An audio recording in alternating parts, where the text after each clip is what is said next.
Before this story begins, take a second to like and subscribe, but only if stories like this truly stay with you. Now, imagine this. A man loses his father, and before he can even process the grief, his own brother sells the house they grew up in. No warning, no discussion, no goodbye. But the real mistake wasn't the sale. It was what his brother forgot. Marcus Hale did not react when he saw the sold sign planted in front of his father's house. Most people would have. They would have shouted, demanded answers, made a call immediately. But Marcus just stood there, hands in his coat pockets, staring at the sign like it didn't belong. Because to him, it didn't. Then, behind him, a car door closed. Marcus didn't turn right away. He already knew who it was. Ethan walked up beside him. Calm, confident, smiling like he had done something smart. It looks different, doesn't it? Marcus turned slowly. You sold it. Flat delivery. No emotion. Just fact. Ethan shrugged. That was time. No point holding on to something like that. Small pause. Something like that. Marcus nodded once. He didn't argue. And right there, Ethan misunderstood him completely. At the funeral, Ethan had taken control of everything. He spoke to people, handled arrangements, made quick decisions. People admired that. He's strong. He knows what he's doing. Marcus heard all of it. He stood quietly in the background, shaking hands, nodding politely, saying very little. Even when one aunt whispered, Marcus has always been too slow for things like this. Marcus said nothing. Not because it didn't matter, but because reacting too early closes opportunities. The sale was not just fast, it was calculated. Ethan had already arranged agents, lawyers, a buyer, everything. By the time Marcus found out, the deal had already been presented as final. You'll get your share. Ethan had said that. Like money replaced respect. Like ownership needed no permission. Marcus only said one word. All right. Then he walked away. That all right stayed in Ethan's mind. Because it felt too easy. Days passed.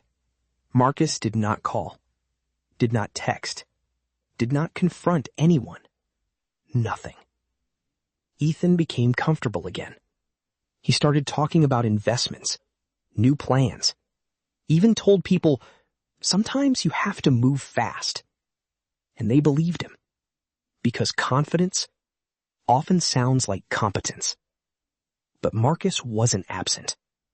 He was watching, listening, waiting. Because something didn't feel right. Marcus went to the records office, requested the transfer file, sat down, and opened it slowly, page by page. Everything looked clean.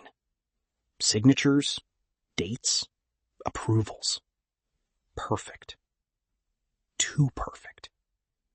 Then he reached the final page. Authorization. 2 signature lines. One for Ethan, one for him. Ethan's signature was there. Marcus's line was empty. Completely empty. Marcus leaned back slowly. And for the first time since the funeral, he almost smiled. He didn't call Ethan. He called a lawyer. One simple question. If a property is sold without both required signatures, what happens? The lawyer answered immediately. It should never have been sold at all. Marcus nodded. That was all he needed. Because now, this wasn't emotional anymore. It was structural. And structure always wins in the end. Weeks later, Ethan hosted a gathering. Music, laughter, drinks, confidence everywhere. He stood in the center of the room, telling stories, owning attention.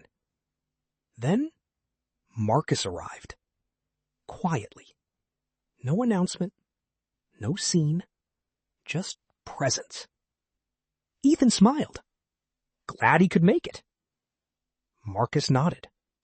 He wouldn't miss it. Later that night, Ethan raised his glass. Everything I did was for the family.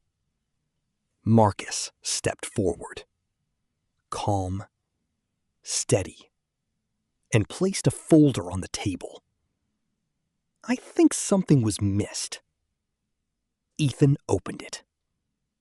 Confusion first, then recognition, then fear. That's not possible. Marcus looked directly at him. The dispute has already been filed. Right then, Ethan's phone rang. He answered, listened. His face changed.